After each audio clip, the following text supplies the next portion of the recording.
Ancestry. One of the very first things on Ancestry, right at the top, is search. And in that search, it says, search all the records. Searching all the records on Ancestry does not search all the records.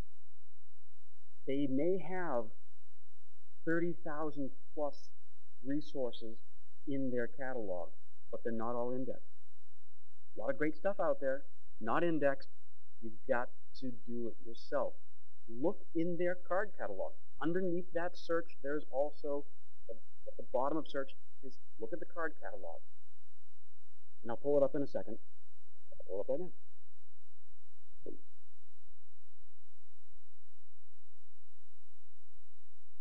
Search. Search all the records. Again, doesn't search them all. Card catalog is an interesting place to start. Specifically, if you want to know very unique sources. Say you want something about Chicago. Put in Chicago.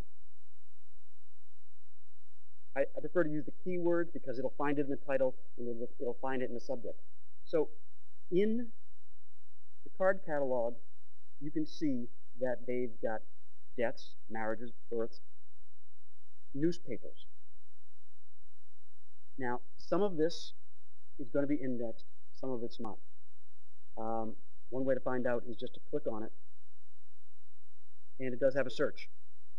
So some portion of it is indexed. See if we can find one that's not indexed. Just to give you an example. They're doing a great job trying to get everything indexed, but there will be. I'm not going to spend a lot of time trying to find one that's not indexed, but there will be sources that are not indexed. What you're going to do is you're going to open them, and you're going to go image by image. A lot of times, just a quick story, I was looking for a marriage record for my grandparents in Missouri, not indexed, but it was ordered by date. So I knew when my mother was born. I guessed, time period, 1 year, one way or the other, since she was the first one born. And I went through image by image. It's a little tedious, but sometimes when it's not indexed, it's there. Look through it. Try it.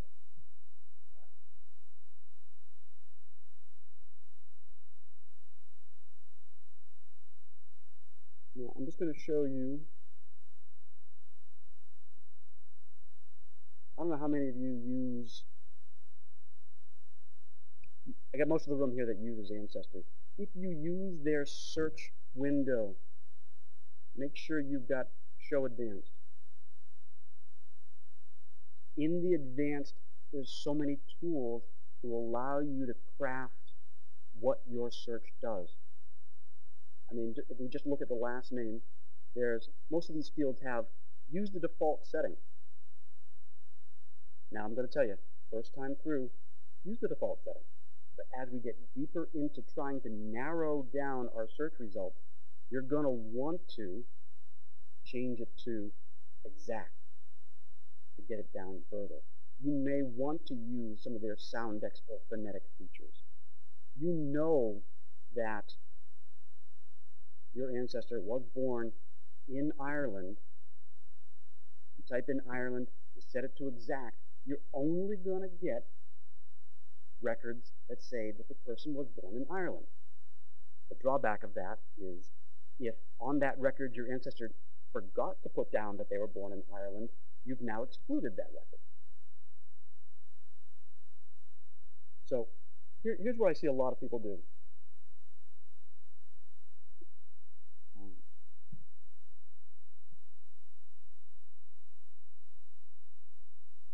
They start filling in everything. Everything that they've got, they will fill in. I'm telling you right now, if you fill in everything, you get nothing. Now, part of searching is worrying about if you over-constrained your search, meaning that you put in so many search terms that it can't find anything. It's looking for everything, finding nothing.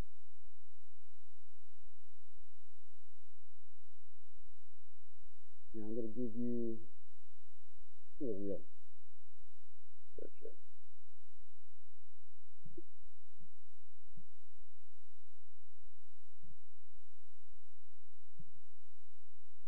When a couple of years ago, I learned that I had a great-grandfather named Florence McCarthy. I had to find out about him. Didn't have any idea when he was born.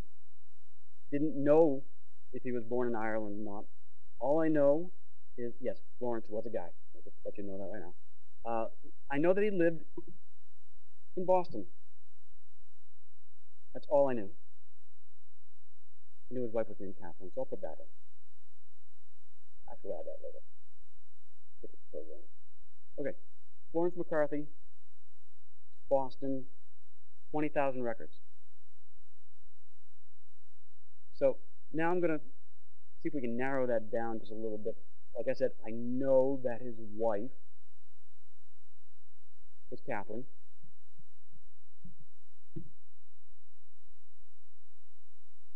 Still 20,000 records. Because Ancestry is trying to give you as many answers as possible, even ones that don't match what you put in. So we can find in the 20,000 results people who aren't Florence McCarthy. Scroll down real quick. There we go. There's a lot of Florence McCarthy.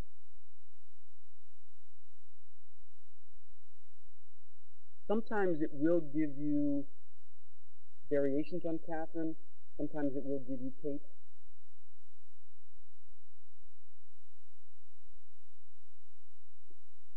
Lots and lots of Florence McCarthy all around the world here. So trust me, if I go through all 20,000, I'm going to find people that aren't Florence, aren't McCarthy, and don't have a wife named Catherine. Even though you put that search information in there, it gives you other stuff. So there is a point where you need to start constraining. So I'm going to say, just give me the ones that were living in Boston. Restrict to this place exactly. So now I've narrowed it from 20,000 to 1,200. Less than 10%. Excellent. Now I could just start looking at what I've got here. You know, if you hover over, you can just get a quick snapshot. I don't see my aunt among pigeons here, or my grandmother. There we go. So hover over a few of them. This is the 1910 census. I've got my grandparents, all their kids. Excellent. 1910. It also tells me that they came here in 1886. That means I should be able to find a 1900 census. So I'm going to constrain to 1900.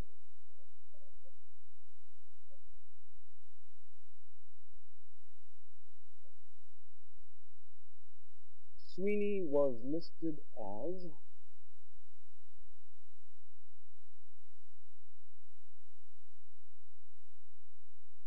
father-in-law in this case. There is also on here, nope, not on this one, another one. In this case, Daniel Sweeney is listed as a father-in-law rather than a boarder. It could go either way. I've seen family members listed as boarders or as their actual.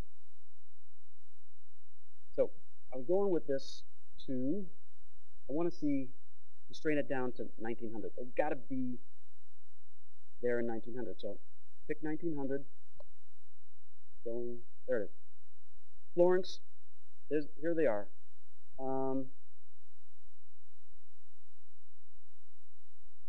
No, not them. There could be a bunch of kids. No, not them. No. You know, you'd think that they would pop right up at the top here. So, okay, I'm going to constrain some more here. Is that them? No. I'm going to say, well, force Catherine. only want the Catherine. You need to speak louder. Thank you. So these are all the Catherines. And I also know that they were born in Ireland. They keep adding. They say, absolutely have to be born in Ireland. At some point, I'm down to 2. There they are. You really need to mix up the search information. So you might need to put in last name but no first name. In this case, this came back as McCarthy with an EY. You may want to put in no parents. You may want to add parents' last names. You need to keep switching things around and trying different searches in different ways. Now, one of the things that I've found to be frustrating is the transcription errors in Ancestry. One way I've gotten around it, yeah.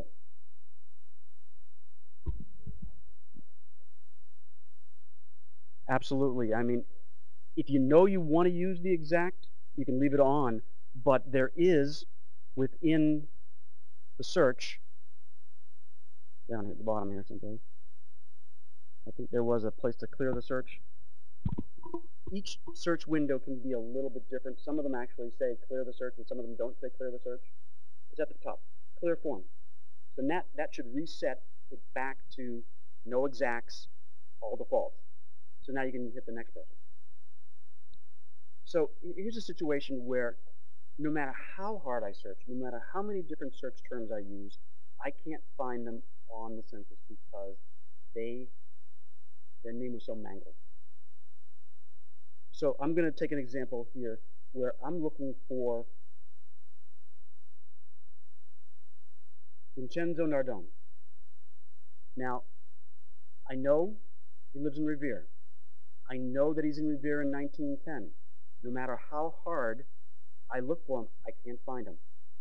So what I've done is I've found Vincent Nardone in the U.S. City Directory in Revere. I know his street address.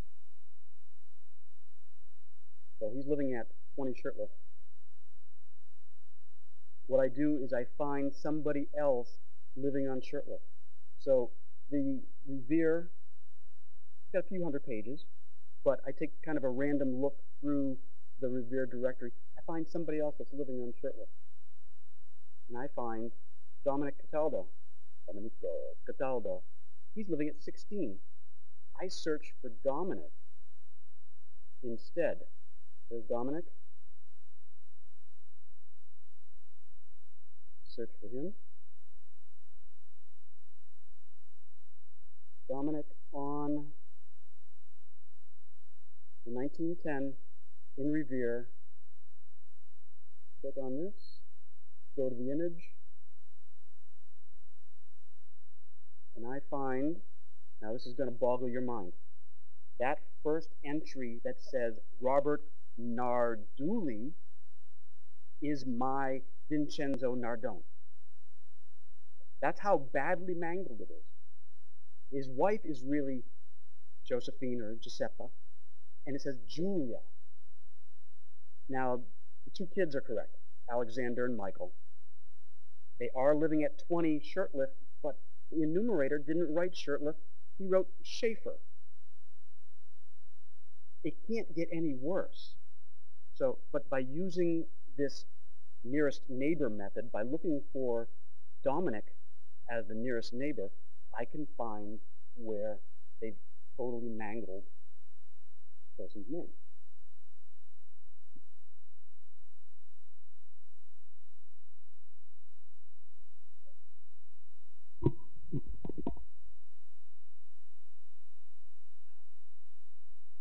It's possible, and this is one example of possibility, that Vincenzo Nardone and no one in his family were home that day.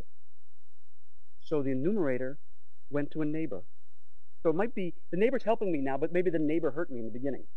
They went